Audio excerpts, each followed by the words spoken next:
श्रीमान वेंकटनाथार्य कवितार्किकेसरी वेदांताचार्यवर्यो मे सन्निधत्तां सदा कृति। भागवतम ध्यान श्लोकम। कस्तूरी तिलकं ललाटफलके वक्षस्थले कौस्तुभं नासाग्रे वरमौक्तिकं करतले वेणुखरे कङ्कणं सर्वाङ्गे हरिचन्दनं सुललितं कंठे च मुक्तावलिं गोपस्त्री परिवेष्टितो विजयते गोपालचूडामणिः। जन्माद्यस्य यथोन्वयादितरतश्चार्तेष्वभिज्ञस्वराट् तेने ब्रह्महृदाय आदिकवये मुह्यन्ति यत्सूरयः तेजो वारिमृधां यथा विनिमयो यत्र त्रिसर्गो मृषा धाम्ना स्वेन सदा निरस्तघोकं सत्यं परं धीमहि। धर्मप्रोज्झितकैदवोद्रपरमो निर्मत्सराणां सदां वेद्यं वास्तवमत्र वस्तु शिवतं तापत्रयोन्मूलनं श्रीमद्भागवते महामुनिकृते किं वा परैरीश्वरः सत्यो हृद्यवरुध्यदेत्र कृतिभिः शुश्रूभिस्तत्क्षणात् निगमकल्पधरोर्गलितं फलं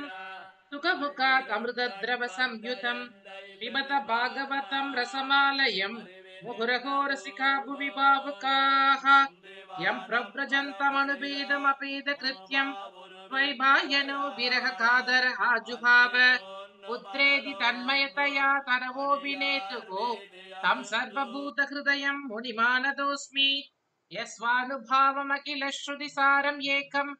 अध्यात्मदीपमदितीर्षततां तमोऽन्तम् संसारिणां करुणयाः पुराणगुह्यं तं व्याससूनुमुपयामि गुरुं मुनीनां नारायणं नमस्कृत्य नरं चैव नरोत्तमं देवीं सरस्वतीं व्यासं ततो जयमुदीरयेत्। कृष्णाय वासुदेवाय देवकी नन्दनाय च नन्दगोपकुमाराय गोविन्दाय नमो नमः। नमः पङ्कजनाभाय नमः पङ्कजमालिने नमः पङ्कजनेत्राय नमस्ते पङ्कजाङ्ग्रये। श्रीमद्भागवताख्योऽयं प्रत्यक्षः कृष्ण एव हि स्वीकृतोऽसि मया नाथ मुक्त्यर्थं भुवि सागरे।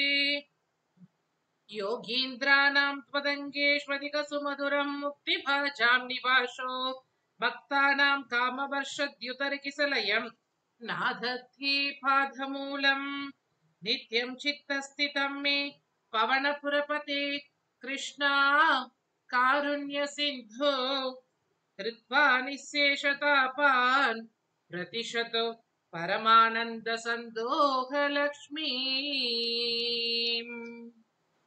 नाम संकीर्तनं यस्य सर्वपापप्रणाशनं प्रणामो दुःखशमनस्तं नमामि हरिं परं। श्रीहरिये नमः। सर्वत्र गोविन्द नाम संकीर्तनं गोविन्द गोविन्द। श्रीहरिये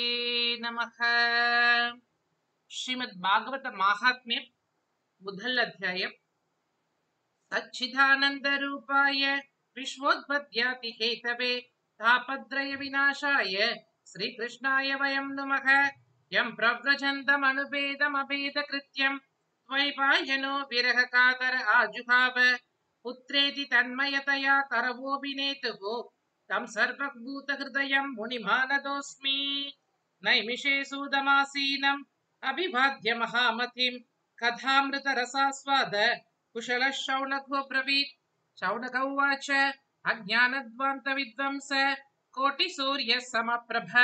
सूताख्याहि कथासारं मम कर्णरसायनं भक्तिज्ञानविरागाप्तो विवेको बद्धते महान् माया मोहनिराशश्च वैष्णवै क्रियते कथम् इह घोरे कलौ प्रायो जीवश्चाशुरतां गतः क्लेशाक्रान्तस्य तस्यैव शोधने किं परायणं श्रेयसां यद्भवेत् श्रेयः पावनानां च पावनं कृष्णप्राप्तिकरं शश्वत् साधनं तद्वदाधुना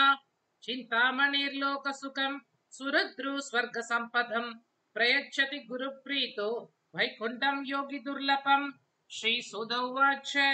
प्रीतिशौनकचित्तेति त्यतो भस्मी विचार्य च सर्वसिद्धान्तनिष्पन्नं संसारभयनाशनं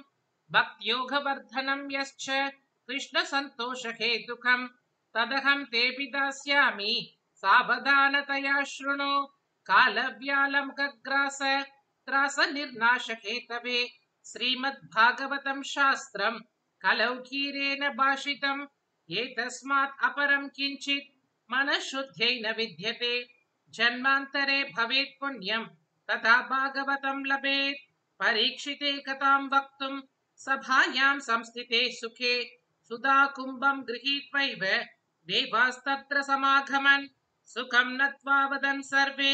स्वकार्य कुशलासुराः कदा सुधां प्रयच्छस्व गृहीत्वैव सुधाम् इमाम् एवं विनिमये जाते सुधाराज्ञा प्रपीयताम् प्रभास्यामो वयं सर्वे श्रीमद्भागवतामृतं क्व सुधा क्व कथा लोके क्व काच क्व मनिर्महान् ब्रह्मरातो विचार्यैवं तथा देवां जगासः अभक्तां तां च विज्ञाय न तदौ स गतामृतं श्रीमद्भागवती वार्ता सुराणाम् अपि दुर्लभा राज्ञो मोक्षं तथा वीक्ष्य पुरा धातापि विस्मितः सत्यलोके तुलां बद्ध्वा तोलयत् साधनात्यजः लघुन्यन्यानि जातानि गौरवेण इदं महत् तथा ऋषिगणा सर्वे विस्मयं परमं ययुः मेनिरे भगवत् रूपं शास्त्रं भागवतं कलौ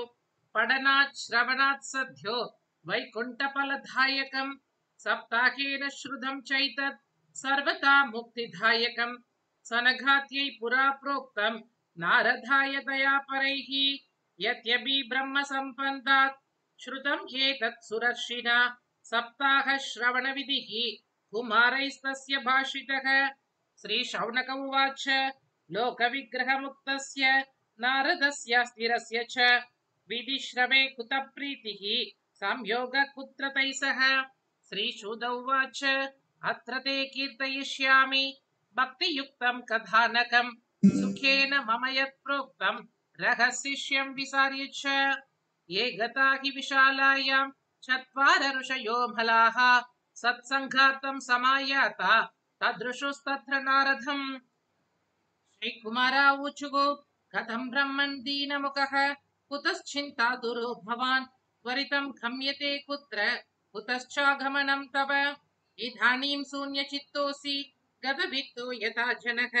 तवेदं मुक्तसङ्गस्य नोचितं वद कारणम् श्रीनारद उवाच अहं तु पृथिवीं यातो ज्ञात्वा सर्वोत्तमाम् इति पुष्करं च प्रयागं च काशीं गोदावरीं तथा हरिक्षेत्रं कुरुक्षेत्रं श्रीरङ्गं सेतुबन्धनम् एवमातिश्रुतीर्थेषु भ्रममान इतस्ततः नापश्यं कुत्रचित् चर्म मनः सन्तोषकारकं कलिनाधर्ममित्रेण धरेयं भातिताधुना सत्यं नास्ति तपश्चौचं दयाधानं न विद्यते उदरम्बरिणो जीवा वराकाकूटभाषिणः मन्दासु मन्दमतयो मन्दभाग्याह्युपत्रुताः पाखण्डनिरताः सन्तो विरक्ताः सपरिग्रहाः तरुणी प्रभुता गेहे श्यालको बुद्धिदायकः कन्या विक्रयिनो लोभात् दम्पतीनां च कल्खणम् आश्रमाय वनैरुद्धास्तीर्थानि सरितस्तथा देवता यदनान्यत्र दृष्टैर्नष्टानि पूरिषः न योगी नैव सिद्धो वा न ज्ञानी सक्रियो नरः कलितावानलेनाद्य साधनं भस्मतां गतम् अट्टशूला जनपदाः शिवशूलाद्विजातयः कामिन्यः केशशूलिन्यः सम्भवन्ति कलाविह एवं पश्यन् कलेर्दोषान् पर्यडन्नवनीमहं यामुनं तडमापन्नो यत्र लीला हरेरभूत् तत्राश्चर्यं मया दृष्टं श्रूयतां तन्मुनीश्वराः एका तु तरुणी तत्र निषण्णा खिन्नमानसा वृद्धौ द्वौ पतितौ पार्श्वे निःश्वसन्तावचेतनौ शुश्रूषन्ति प्रबोधन्ति रुदती च तयो पुरः दश दिक्षु निरीक्षन्ति रक्षितारं निजं वपुः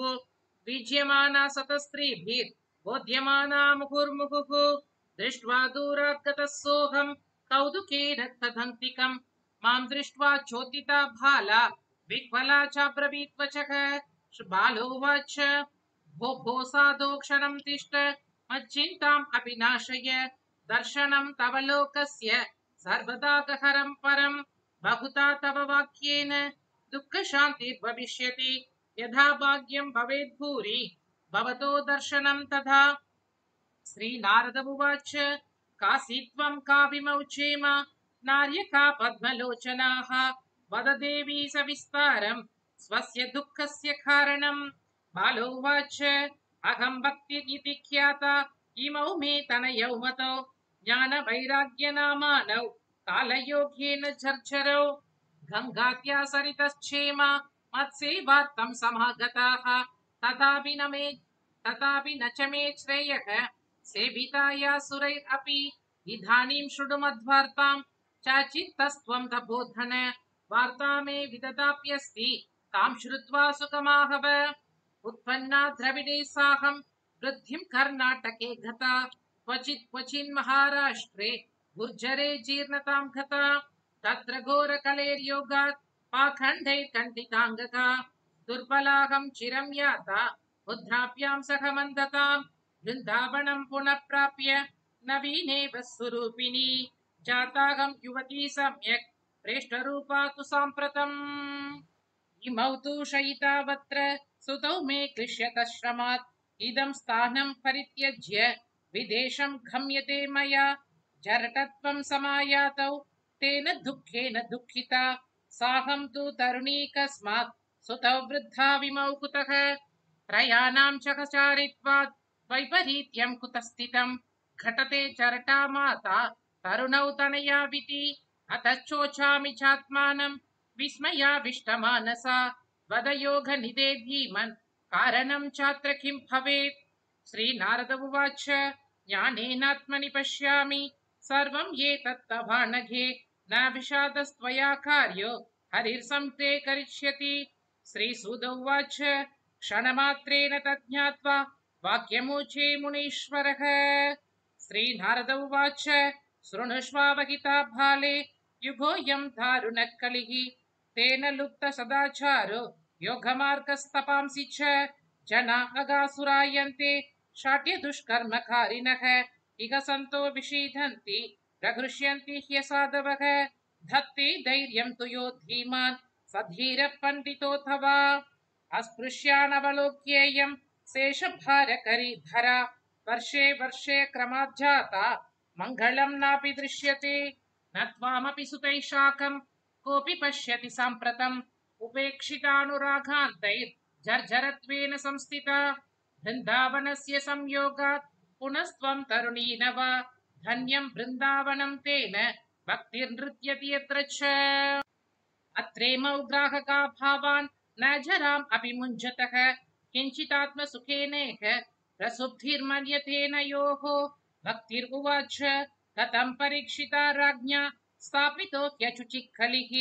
प्रवृत्ते तु कलौ शर्व सारपुत्रः खदो महान् करुणापरेण हरिणाप्यधर्म कथमीक्ष्यते इमं ते संशयं चिन्ति त्वद्वाचा सुखितास्म्यहम् श्रीनारद उवाच यदि पृष्टस्त्वया भाले प्रेमतः श्रवणं कुरु सर्वं वक्ष्यामि ते भद्रे कश्मलं ते गमिष्यति यथा मुकुन्दो भगवान् क्ष्मां त्यक्त्वा स्वपदं गतः दत्तिनात् कलिरायातः सर्वसाधनभातकः दृष्टो दिग्विजये राज्ञा दीनवश्चरणं गतः न मया मारणीयोऽयं सारङ्ग इव सारभुक्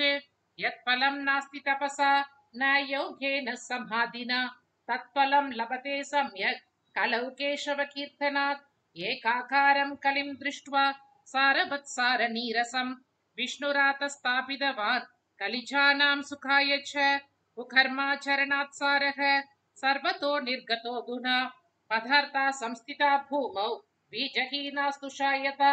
विप्रेर्भागवती वार्ता गेहे गेहे जने जने कारिता घनलोभेन कदा सारस्ततो गतः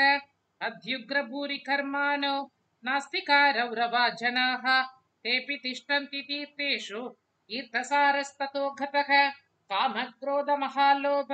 तृष्णाव्याकुलचेतसः तेऽपि तिष्ठन्ति तपसि तपःसारस्ततो गतः